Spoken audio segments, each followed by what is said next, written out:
Good morning, everybody. I was just reading through the Old Testament. I've been reading through the Old Testament. I'm reading of the journey of the Israelites, the children of Israel. And as most of y'all know, they were a hot mess. That group of people, I'd like to think that if I was part of them, that I would be one of the ones serving God. But so many times whenever you're around certain people, you act the same way they do. You start believing what they're believing, the lies that they're believing. But I was reading about them recently, and it just really hit me. Got to the part, God so many times delivered them. They went back and forth into captivity, out of captivity. He sent Moses along to deliver them from Egypt. Then he sent Caleb and Joshua to take them into the promised land. There were enemies that they had to overcome when they got there. Then when they got there, they started leaving God. They started worshiping idols. They started worshiping other gods. So they would turn their back. They would do evil in the sight of the Lord. And then God would send a Savior. He among the people. He would deliver them from the oppression that they were going through. He would help them fight. He would give them lands that weren't theirs, houses that weren't theirs. So God was so merciful to them over and over and over again.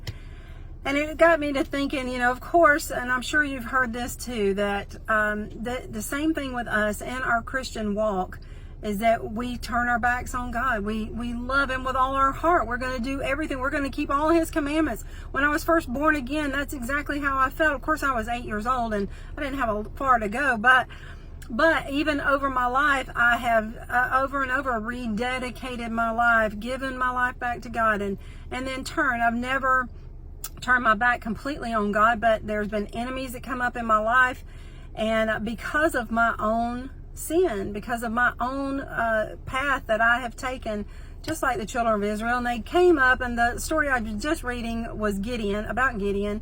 And Gideon came up to a army of the Midianites of 135,000 men in that army. So Gideon gathered everybody, all the Israelites that he could, which were 32,000 men. And he said, okay, I'm going to go fight with this man where God is going to deliver them into our hands. And the Lord said, wait just a minute. 32,000 against 135,000. Now, to me, that sounds like, there's no way they can win with 32,000 against 135,000 men. There's no way. But God said, that's too many. If I leave you with that many, if you go into battle with that many and you win, then you're going to think that it was by your own power, it was by your own might, and you're going to take the glory for yourself. And God will not share His glory with any man. So God said, start paring them down, separate them out here, there, and yonder. And as y'all know the story, He got down to 300 men, and He went into battle. And He defeated 135,000 men with 300. What an epic win for God.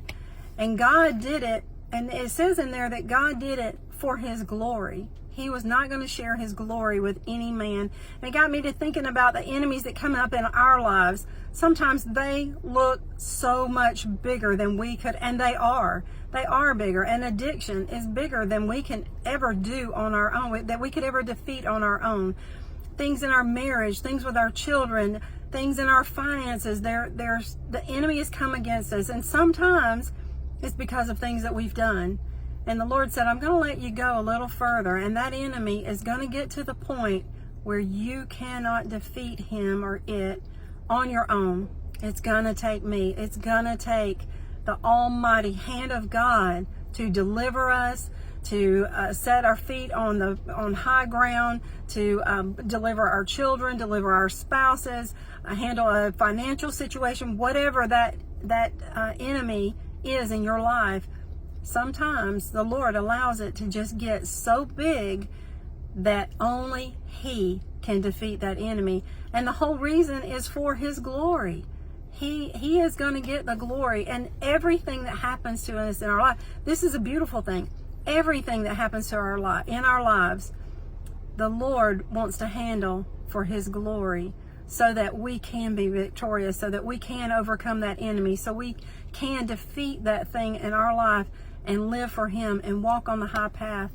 Isn't that such a beautiful thing, that God will defeat the enemy in our life that is way bigger than we could ever handle? Because if we could handle it, we would. And of course, we would probably mess it up.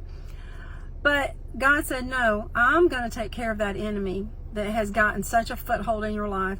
If you're facing something today that is bigger than you can handle, turn back to God, turn to him, give it to him, and let him defeat that enemy that only he can do. Don't try to do it in yourself. Let him have the battle is his. It's not ours, and it's for his glory.